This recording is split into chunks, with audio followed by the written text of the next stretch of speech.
Hello and welcome back to the channel. I'm Henry from Henry Bro Reviews and we've got something very exciting to show you. It is the new Cupra Tavascan. But before we actually get into the review, make sure you subscribe to my channel, hit the like button, turn on your notifications, turn on all of them so you'll get all of the notifications. So let's get into this. So here at the front it looks very, very smart with this enormous Cupra badge here that lights up at night.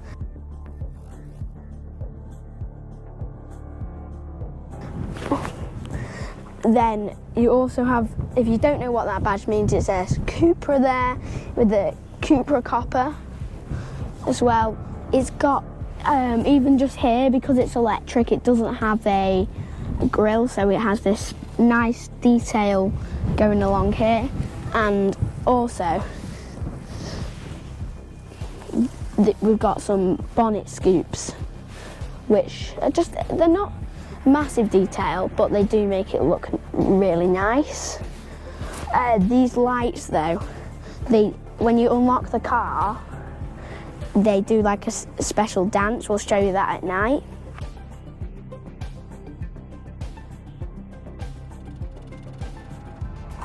Then if you come around here, you've got probably my favourite feature for the V2. I'll go into more about that later. You've got these beautiful looking 21-inch alloy wheels with the copper, or Cupra copper, on their sides. This has got the black door mirrors as well with keyless entry. And while we're here, I'll tell you about these door handles. So you don't like pull them to release, really. There's like a little button underneath. You just press that and it'll release them. It's quite nice, that feature, in my opinion. Here you've got your charging port, AC and DC charging. Took me a minute to work out how that worked. And also, if we come to the back, it looks just as smart as the front, in my opinion. This car is just so smart looking. So you've got the Cupra badge built into the lights there, which illuminates at night.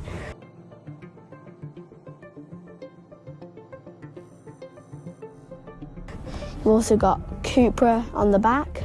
And you might be wondering, how do we know it's a Tavascan? Well, if you've seen my Cupra Formentor review, it says it in the lights, which is quite a cool feature really. But then, while we're on the lights, they look super smart as well. And then if we open the boot, it is massive. 540 litres of boot space, which I can only just about reach to. It's really practical and you can fold down the seats if you need to for extra room. And also now we've got to appreciate the view that I brought to you today.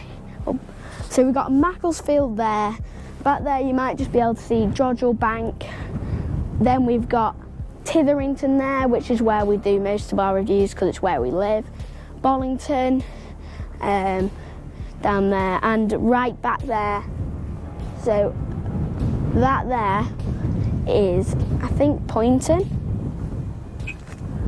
And way back, you can't quite see it today because we've got some cloud, is Manchester. So on a very clear day, yes it is clear today, but there's still clouds, you can see the planes taking off and landing there. If we turn around this way, on the back window you may see that sticker. It says DM Keith. They're my proud partner, and I suggest after watching this video you go and subscribe to them. They'll really appreciate it, and we need to say thank you to them for lending us this car today. So let's get back to the review with the rear.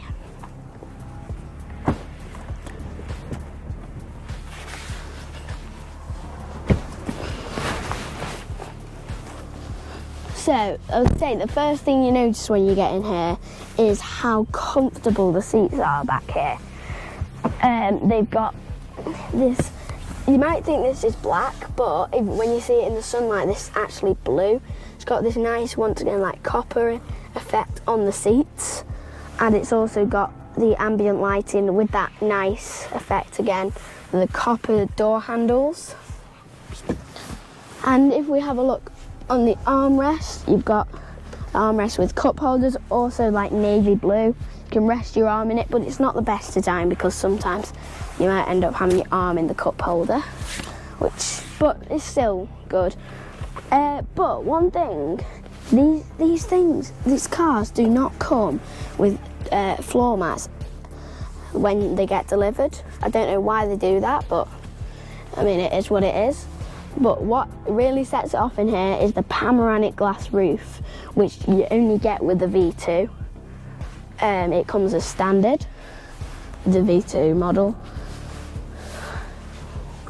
For the interior and the front, I think it looks really smart, with this like carbon fibre effect going along here, with the hazard warning lights, which are super easy to get to. It's got a leather dashboard here leading to the windscreen with the upgraded speakers there as well, part of the V2 pack. What I really like is the way all the vents are. It doesn't feel like a cheap car because it isn't. They feel nice and expensive. The seats, the bucket seats, yes, they look sporty, but they also feel super duper comfortable. So if you see that, that's where my head is now, and it's still really comfortable, unlike the BMW where they have like what type of car it is.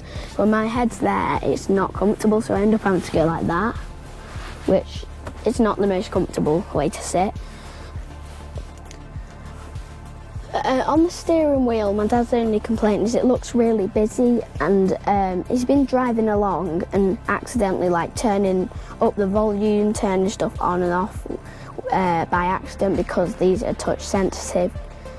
This is your drive settings, where comfort, performance, Cupra, individual, so you can customise your own setting. If you click that one, you can just go straight to Cupra mode instead of having to flick through them all first, which I think is very useful. So it's got flappy paddles. We'll find out what they do later on in the video, so stick around. You've got your gear selector just here, your indicators and wipers on that side. Oh, and that reminds me, we're told to see what the wipers looks like, so let's see.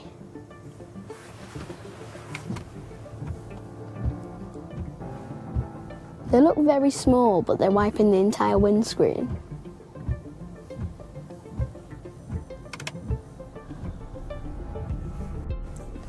On the 15-inch touchscreen, you've got navigation, radio media, telephone, Apple CarPlay, sound, Cupra Assist.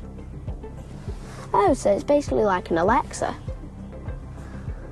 Vehicle, charging, drive profile, we've done that, it's just all your drive settings.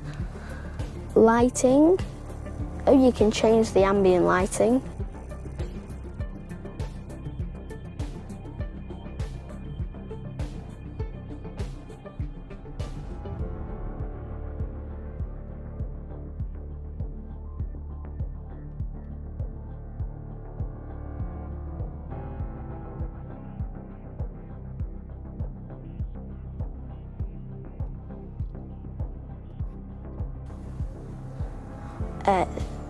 Stationary, aircon, that's just your aircon settings. Settings is, you've got users, help, seats, maintenance, store.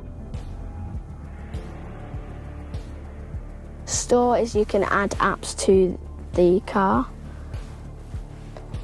Legal info and software ID, which is if there's any updates, it'll let you know. So we'll talk about the V1 and V2. So on the V1, It has one electric motor with 282 horsepower with a range of up to 352 miles. It has the same screen as this with 15 inches, 7 speakers rather than 12. It's still got the cloth and leather bucket seats, and it's only got 19-inch alloy wheels rather than 21s. So this one, the V2, has the same single motor, 282 horsepower, but this time with a range of only up to 338 miles. That's because of the beautiful 21-inch alloy wheels that I showed you earlier. It's also got the panoramic glass roof, which I really think you should get because it makes it feel nice and light. It has a head-up display when the V1 doesn't.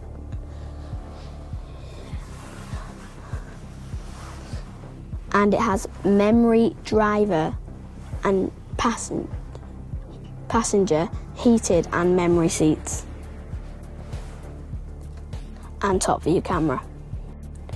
So we've got the VZ1 and VZ2 as well. They both got 335 horsepower with the same spec, 21-inch alloy wheels and stuff like that. But the VZ2 has 298 miles range, but the VZ1 has 320.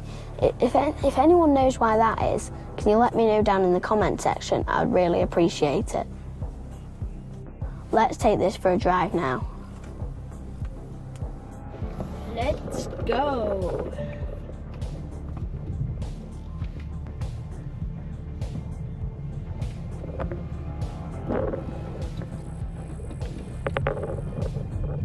Look at the view of Burlington. Oh, the bushes have just blocked it, but there.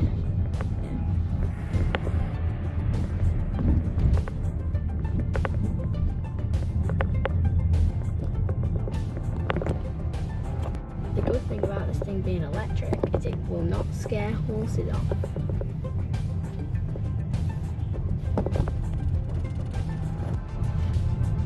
I've noticed this car is very, very quiet.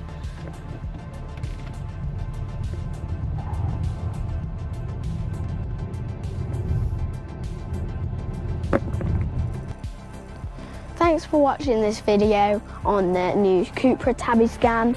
I will be looking forward to seeing you in the next video. Like I said, if you haven't done so already, hit the subscribe button and hit the like button as well. And also go and check out DM Keith's channel, the link is in the description, and go and subscribe to them. So I will see you in the next one. Goodbye.